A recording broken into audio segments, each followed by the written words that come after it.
From Technocamps, and today we're going to be looking at something called the Vigenère Cipher. Now, if you've not done the worksheet on the Caesar cipher or shift ciphers, I do suggest you go and do that first because the majority of this won't make sense. So the Vigenère Cipher is a polyalphabetic substitution cipher based on multiple different shifts, which was created in the 15th century. Now, multiple shifts, we're going to be using shift ciphers. If you don't know what a shift cipher is, pause the video, go learn about shift ciphers in video 1 of this series, and then come back.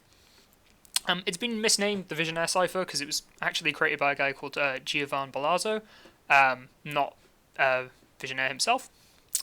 And how this Vigenère Cipher works is each letter in our plain text is going to be encrypted using a different shift. So we're not using one shift throughout this cipher, we're going to be using multiple shifts. So the encryption process for a Vigenère Cipher, we're going to do encryption first, is comprised of 2 steps. Step number 1 is to work out what shift we're going to use to encrypt each letter of the plaintext. And then step 2 is going to be doing the encryption, so actually shifting our plaintext letters forwards to give us a ciphertext. Now, we've covered how to encrypt using a shift cipher before. That's in the first video in the series. So we're going to focus mainly on step 1 here of working out what shift we're going to use. And then if you need to learn how to do a shift cipher for a specific key, you can go back and watch one of the previous videos. Okay, so let's say that we settled on the key lemon. Right? In our previous ciphers, our previous shift ciphers, we settled on a key which was a number, but this time we're settling on a word. Okay, and then we're going to also have a plaintext message which is "Hello World," the standard boring example. We're going to encrypt each letter of the plaintext by a shift cipher. Okay.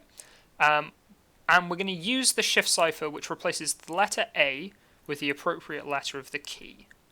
Might sound a bit confusing, so we're going to do a full example which will hopefully make it more clear. So here I've drawn myself a box, I've put in my plaintext, so hello world, and then I've got 2 rows above it which I'm going to fill out slowly. So the first thing I'm going to do is fill out the key. So the first letter in my key is L for lemon, so I'm going to put it in the first box. Then I'm going to put an E in the second box, L-E, then an M, then an O, then an N. And now that I've written down lemon once, I'm going to write down lemon again, as many times as I need to until it finishes, and there's like 1 letter for each letter of the plaintext. So I've got lemon, and then luckily I've only had to write lemon 2 times. Okay.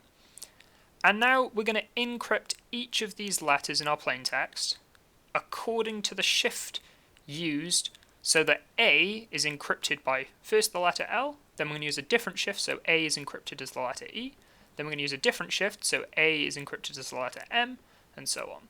And an easy way to do this is once again to grab our cipher wheels. There'll be a link to making your own one, as well as a link to our website, so you can do it online if you want to, provided on the webpage. So the first letter that we were going to shift was with, let's have a look, it's the key with shift L. So we're going to go onto our cipher wheel, and we're going to find the letter L. Oh, it's over here. And we can see that the number for the letter L, the shift number, is 11. So we're going to fill that in. And then we're going to look at the letter E. Well, the letter E is here, and the shift number for the letter E is 4. So we should see, there we go, the number is 4. And we can do this for M, and O, and then N. And then because the word lemon repeats, we can just write these out again, so 11, 4, 12, 14, 13. So then when I do encryption, I take my cipher wheel, I set the shift to 11, and I encrypt H. Then I set the shift to 4, and I encrypt E.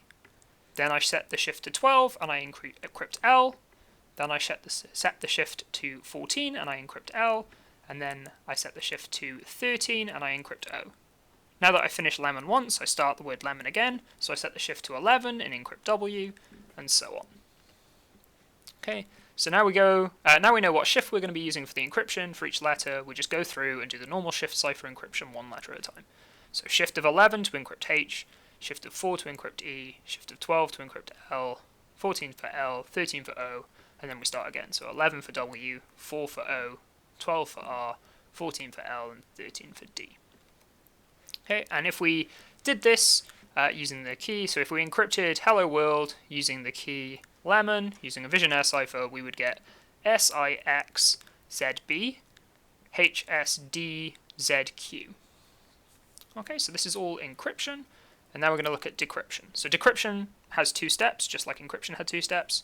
Step 1 is to work out the shift we're going to use to decrypt each letter, and step 2 is actually going to be doing the decryption. Okay, doing the decryption is going to be the same as doing decryption of a shift cipher, just we're going to be using lots of different keys. So we're going to focus on step 1 again.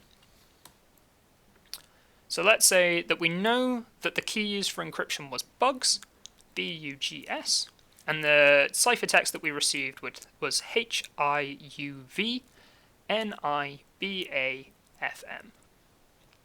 So again, I'm going to write out my nice grid. So I've got my ciphertext, H-I-U-V-N-I-B-N-I-B-A-F-M, A-F-M. Okay, and I've got my key and my shift rows. So what was my key? My key was bugs, so I'm just going to write out bugs in each of these columns.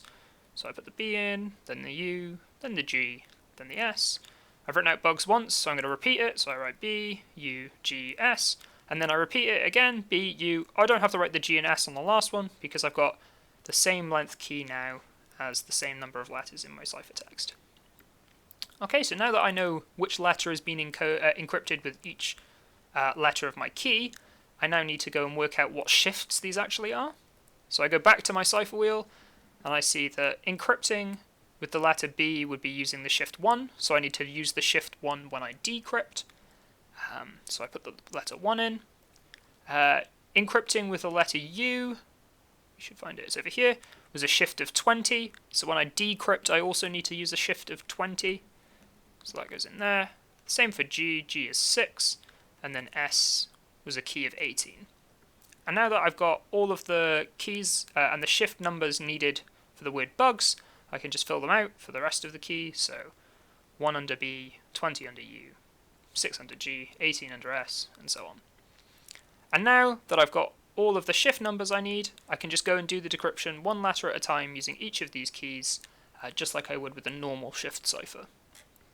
Okay, so I'd decrypt the letter H using the shift of 1, I decrypt the letter I using a shift of 20, I decrypt the letter U using a shift of 6, I would decrypt the letter V using a shift of 18, and so on, and this would give the original plaintext message of good movies.